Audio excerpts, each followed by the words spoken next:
Hi guys, welcome to my YouTube channel po. Ang pag-uusapan po natin ngayon ay regarding po sa cash payout po ng ating mga porpis ngayong January 11, 2025 guys. So meron na pong schedule ang ating mga porpis beneficiaries para po sa kanilang cash payout ngayong January 11, 2025. Babasahin po natin. Okay?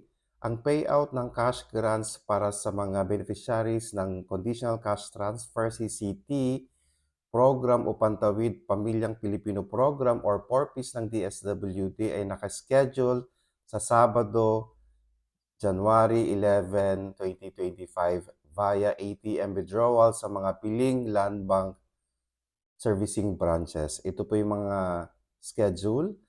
P4 2024 RCCT and additional 4-piece L3 HHS ICVS regular regions 1, 2, 3, 4A, 5, 6, 7, 8, regions 8, regions 9, 10, 11, 12, NCR, CAR, Mimaropa, Caraga, and BARM. P6 2023 RCCT and additional 4-piece L3 HHSI CVS regular. Ayan, kasama din po doon sa regions na to. Kasama din po sa P1 2023 RCCT and additional 4-piece L3 HHS 18 retro payment for reactivated HHS the SWDI 1 and 2 regions 1,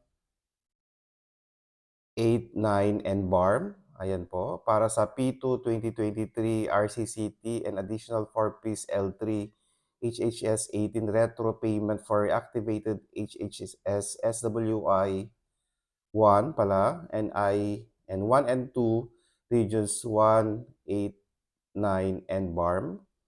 P3 2023 RCCT and additional 4-piece L3 HHS 18 retro payment for reactivated HHS SWT 1, 1 and 2, regions 1, 8, 9, and BARM. Okay?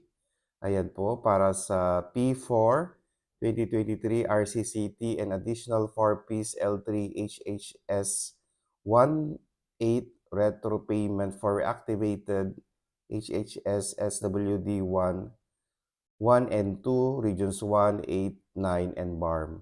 Ayan. P6 2022 RCCT and additional 4-piece L3 HHS 18 retro payment for reactivated HHS SWD 1, 1 and 2, regions 1, 8, 9, and BARM. Ito po yung mga schedule guys ng ating mga cash payout po for this day, January 11, 2025 sa mga 4-piece beneficiaries po natin. Para po mas maintindihan po natin, pumunta po sa FB page po ng Land Bank. Nandun po yung mga schedule. Okay? Maraming salamat po and stay safe. Bye-bye!